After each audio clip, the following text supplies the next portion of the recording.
Hello जी, अन्यम blog में स्वागत है आपका। और आपको मेरी फैमिली की तरफ से हाथ जोड़कर हैप्पी रक्षाबंधन। और सभी बहनों के भाई हमेशा सुख शांति से और भगवान उनको हमेशा खुश रखे, हम तो यही दुआ करते हैं हाथ जोड़ के। और आज है रक्षाबंधन। देखो आज आप भी बताना कैसे मनाते हैं रक्षाबंधन, हमने कैसे मनाया ये बताएंगे। और अब की बार हमारा रक्षाबंधन सबसे पहली बार मतलब हमारी बहू ने बनाया है। देखना कैसे पूजा करते हैं। और ये देखो ये बना रही है, इसको बनाना नहीं आ रहा था, पहले इसको बताया इसने, फिर पहले कलर से हल्का हल्का उसको कच्चा किया, अब गेरू से उसको पक्का बना रही है। और आप लोग भी बताना कमेंट करके आपके यहाँ भी ऐसे ही बनता है क्या। ये देखो अब की बार रितु ने बनाया है हमारे देव, ये देखो कैसे बनाती है।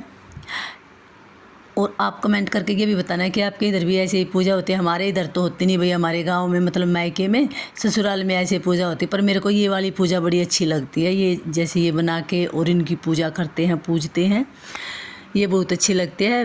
ये देखो अब मैं आपको पूरा दिखाऊंगी। जैसे ये बना के एक मतलब देव बना देते हैं, इनके पैर भी बनाएंगे, ये देखो मुँह हाथ सारी चीज़ें बना देते हैं, ये देखो। और सुबह नहा धो के पूजा करके, जैसे हमारे यहाँ ना जो ये सेवैयाँ होती हैं इनसे पूजा होती है, मीठी सेवैयाँ बना के।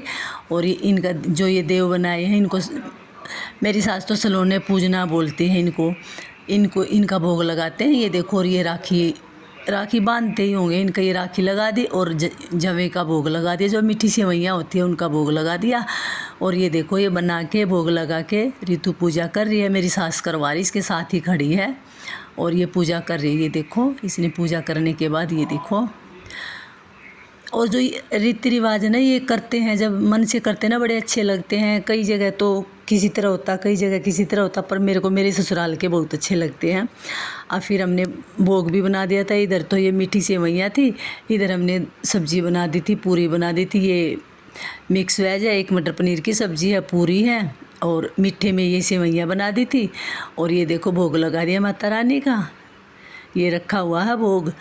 सबसे पहले नहा धो के झाड़ू पोछे के बाद नहा धो के ये पूजा पाठ ही होती है। और ये पूजा करने के बाद आ गई थी मेरी नंदे। कहते हैं ना कि घर की रौनक के बेटियाँ, तो हमारे घर में बिल्कुल त्यौहार जैसा माहौल था, बिल्कुल एकदम। जब से ये नहीं आई थी कोई सी भी, जब शांत था, सब कुछ शांति से थे। इनके आने के बाद तो बस फिर तो हंसी खुशी, जैसे शादी का माहौल होता है ना, एक तरह से ऐसे हो गया। इधर से वो हंस रहे, उधर से वे हंस रहे, बड़ा अच्छा लग रहा था। ये देखो अब ये हमारा बांध रही है, सबसे बड़ी ननंद है हमारी, ये बांध रही है राखी, ये देखो।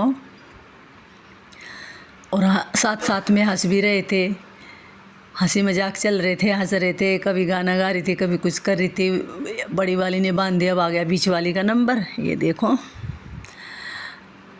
अब ये बीच वाली बांधेगी, ये खड़ी हुई है, ये देखो ये बीच वाली बांध रही है। ये हमारी छोटी ननंद मतलब बीच वाली ननंद है, ये भी कुछ कह रही थी। अब आ गया सबसे छोटे वाली का, वो देखो वो सबसे छोटे वाली बांध रही है। 3 नंदे हैं मेरे, और बड़ी हंसी खुशी से बड़े अच्छे से, इतनी बढ़िया तरिया, इतना मन लग रहा था। और अब मैं दिखा रही थी राखी बांधने के बाद ये पार्टी चल रही है। ये देखो ये मेरे इनके फूफा जी आए हुए हैं और बैठे थे, हम ऐसे ही हंसी मजाक कर रहे थे, बातें कर रहे थे, सब बड़े खुश हो रहे थे। ये देखो भांजी आ रही थी, भांजे आ रहे थे, सब बैठे थे। ये बड़े वाली है, ये इधर बैठी, वो बीच वाली है, और छोटे वाली को भी दिखाऊंगी आपको, वैसे एक अलग से ही मिलवाऊंगी। ये देखो ये मेरी सास बैठी है, ये भांजा बैठा है, उधर वो भांजी खड़ी है। और बहुत अच्छा लग रहा था, ऐसा हो रहा था कि बस बैठे रहे, बात करते रहे, हंसते रहे, सारा काम ऐसे ही चल रहा था बहुत अच्छे से। और अब ये छोटे वाले देवर का राखी बांधेंगे, अभी इनकी तैयारी होगी, ये बैठ गए राखी बंधवाने के लिए, तैयारी कर ली है। अब इनका नंबर है, पहले हमारे बांध दी थी, बड़े थे हम, अब इनका नंबर है, अब इनके बांधेंगी राखी। अब ये देखो ये आ गई बड़े वाली नंद आ गई। और नंदे तो मेरी तीनों आई हुई थी, अब की बार ना बुआ नहीं आई थी, बुआ के घर में कुछ हो गया था थोड़ा सा, तो बुआ नहीं आई थी राखी बांधने के लिए। उनकी भी कमी सी महसूस हो रही थी कि क्यों नहीं आई। हैप्पी